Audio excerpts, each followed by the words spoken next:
ನಮಸ್ತೆ, ನಾನಿವತ್ತು ರವಾ ಜಾಮೂನ್ ಮಾಡ್ತಾಯಿದ್ದೀನಿ. ಅದಕ್ಕೆ ಬೇಕಾಗಿರುವ ಸಾಮಗ್ರಿಗಳು: 1 ಕಪ್ ರವೆ, ಕಪ್ ಹಾಲು, 1 ಕಪ್ ಸಕ್ಕರೆ, ಮೈದಾ ಹಿಟ್ಟು, ಮಿಲ್ಕ್ ಪೌಡರ್, ಏಲಕ್ಕಿ ಪೌಡರ್, ಏಲಕ್ಕಿ ಮತ್ತು ಕೇಸರಿ, ತುಪ್ಪ, ಬೇಕಿಂಗ್ ಸೋಡಾ, 1 ಕಪ್ ನೀರು ತಗೊಂಡಿದ್ದೀನಿ.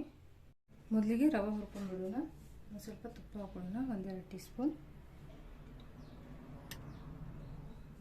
ಈಗ ರವೆ ಹಾಕೊಂಡು ಚೆನ್ನಾಗಿ ಹುರ್ಕೊಳ್ಳೋಣ. ಉಪ್ಪಿಟ್ಟಿಗೆಲ್ಲ ಫ್ರೈ ಮಾಡ್ಕೊತೀವಲ್ಲ, ಅದೇ ರೀತಿಯೇ ರವಾನ ಫ್ರೈ ಮಾಡ್ಕೋಬೇಕು. ಈ ರೀತಿ ಫ್ರೈ ಮಾಡ್ಕೊಂಡ್ಬಿಡ್ಬೇಕು. ಇದನ್ನು ಈಗ ಹಾಲು ಹಾಕೊಂಡ್ಬಿಡಿ. ಗಂಟಾಗ ಇರೋ ಥರ ನೀವು ಇದನ್ನು ಚೆನ್ನಾಗಿ ಫ್ರೈ ಮಾಡ್ಕೋಬೇಕು. ಗಂಟಾಗಬಾರ್ದು.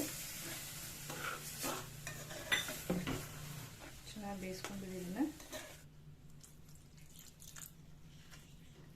ಸ್ವಲ್ಪ ಸಣ್ಣದಾಗಿ ಇಟ್ಕೊಂಡು ಚೆನ್ನಾಗಿ ಮಿಕ್ಸ್ ಮಾಡ್ಕೊಂಡ್ಬಿಡಬೇಕು. ಒಂದೊಂದು ರವೆ ಹೆಂಗಿರುತ್ತೆ, ಸ್ವಲ್ಪ ಜಾಸ್ತಿ ಹಿಡಿಯುತ್ತಲ್ಲ. ಈ ಉಪ್ಮಾಕೆಲ್ಲ ಹೇಗೆ ಮಾಡ್ಕೊತೀವೋ ಅದೇ ರೀತಿಯೇ ಇದು ರವೆ ಕೂಡ ಮೆತ್ತಗಾಗಬೇಕು. ಇದು ಬಿರ್ಸು ಉಳಿಬಾರ್ದು. ಅಳಸ್ ಮಾಡ್ಕೋಬೇಡಿ, ಮೆತ್ತಗೆ ಇರಲಿ. ಮತ್ತು ಚೆನ್ನಾಗಿ ರವೆ ಬೇಯಬೇಕಿದು. ನೀರು ಹಾಕಬೇಡಿ, ಹಾಕೊಳ್ಳಿ. ನೋಡಿ, ನಿಮ್ಮದು ಹಳಿ ರವೆ ಆಯ್ತಂದ್ರೆ ಸ್ವಲ್ಪ ಹಾಲು ಜಾಸ್ತಿ ಹಿಡಿಯುತ್ತೆ. ಹೊಸ ರವೆ ಆಯ್ತಂದ್ರೆ ಸ್ವಲ್ಪ ಕಡಿಮೆನೇ ಹಿಡಿಯುತ್ತೆ. ಸ್ವಲ್ಪ ಹಾಲು ಹಾಕ್ಕೊಂಡು ಬೇಯಿಸ್ಕೊಳ್ಳಿ. ಈಗ ನಾನು ಇದನ್ನು ಬಂದ್ ಮಾಡ್ತೀನಿ. ನೋಡಿ, ಈ ಥರ ಮೆತ್ತಗಿರ್ಬೇಕಿದು. ತಗೊಂಡ್ಬಿಡಿ. ಈಗ ಆರಲಿ.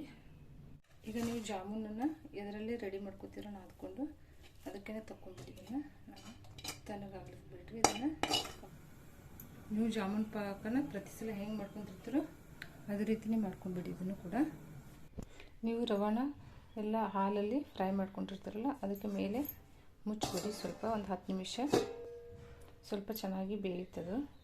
ಅದು ತಣ್ಣಗಾದ್ಮೇಲೆ ನಾವು ನಾದ್ಕೊಳ್ಳೋಣ. ನಾನಿಲ್ಲಿ 1 ಕಪ್ ಸಕ್ಕರೆ ತಗೋತೀನಿ. ಅರ್ಧ ಕಪ್ಪು ನೀರು ಹಾಕೋತಾ ಇದ್ದೀನಿ. ಅರ್ಧ ಕಪ್ಪು ನೀರು ಹಾಕೊಂಡ್ಬಿಡಿ. ನಾವು ಪಾಕ್ ಮಾಡ್ಕೋತೀವಲ್ಲ, ಅದರಲ್ಲಿ ಏನೂ ಚೇಂಜಸ್ ಇರೋಲ್ಲ. ಕರಗುತ್ತಿದೆ ಚೆನ್ನಾಗಿ. ಇನ್ನೂ ಯಾರ್ಯಾರು ನನ್ನ ಚಾನಲ್ನ ಸಬ್ಸ್ಕ್ರೈಬ್ ಮಾಡಿದ್ರೆ ನೋಡ್ತಾ ಇದ್ದೀರಾ, ಪ್ಲೀಸ್ ನನ್ನ ಚಾನಲ್ಗೆ ಸಬ್ಸ್ಕ್ರೈಬ್ ಮಾಡ್ಕೊಳ್ಳಿ, ಲೈಕ್ ಮಾಡಿ, ಶೇರ್ ಮಾಡಿ. ಹೇಳ್ತಾ ಇದೆ, ಇದು ಕಂಪ್ಲೀಟಾಗಿ ಸಕ್ಕರೆ ಕರಗಲಿದೆ. ನಾನಿಲ್ಲಿ ಏಲಕ್ಕಿನ ಒಂದೇ ಹಾಕೋತೀನಿ. ಆಲ್ರೆಡಿ ನಾನು ಏಲಕ್ಕಿ ಪೌಡ್ರ್ ಕೂಡ ಹಾಕೋತಾ ಇದ್ದೀನಲ್ಲ, ಅದಕ್ಕೆ ಈಗ ನಾನು ಕೇಸರಿ ಇರ್ತಲ್ಲ ಅದನ್ನು ಹಾಕ್ಕೊಂಡ್ಬಿಡ್ತೀನಿ. ಕೇಸರಿ ಇದು ಆಪ್ಷನಲ್ಲು, ಬೇಕಂತ ಹಾಕ್ಕೊಳ್ಳಿ. ಇರಲಿಲ್ಲ ಅಂತ ನಡೆಯುತ್ತೆ.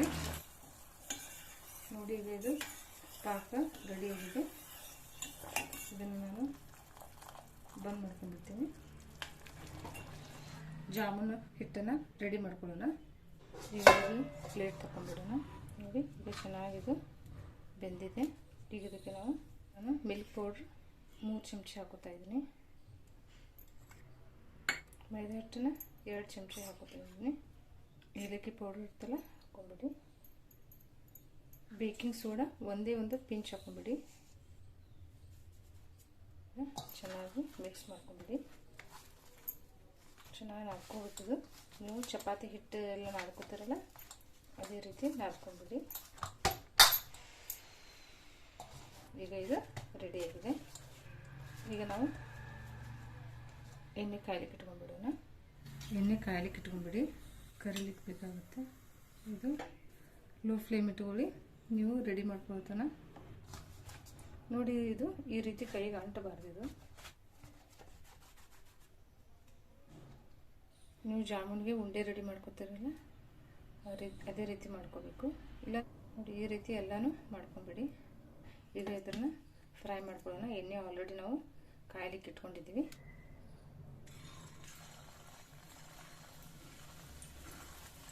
ನಿಧಾನಕ್ಕೆ ಫ್ರೈ ಮಾಡ್ಕೊಳ್ಳಿ. ಗೋಲ್ಡನ್ ಬ್ರೌನ್ ಬರೋ ತನಕ ಫ್ರೈ ಮಾಡ್ಕೋಬೇಕು. ಇದನ್ನು ಕೂಡ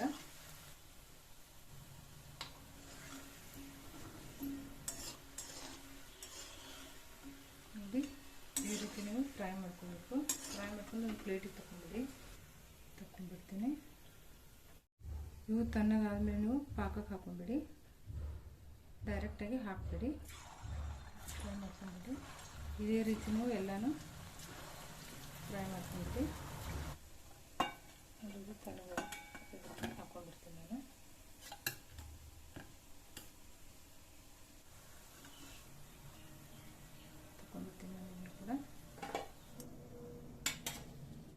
ನೋಡಿ ಈಗ ರವಾ ಜಾಮೂನ್ ರೆಡಿಯಾಗಿದೆ. ಇದನ್ನು ನೀವು ರವಾನ ನೀಟಾಗಿ ಮೆತ್ತಗೆ ಹಾಲಲ್ಲಿ ಬೇಯಿಸ್ಕೋಬೇಕು, ಅಂದರೆ ಚೆನ್ನಾಗಿ ಬರುತ್ತೆ. ಇಲ್ಲಾಂದರೆ ನಿಮಗೆ ಪಕೋಡ ಥರ ಸ್ವಲ್ಪ ಬರುತ್ತೆ.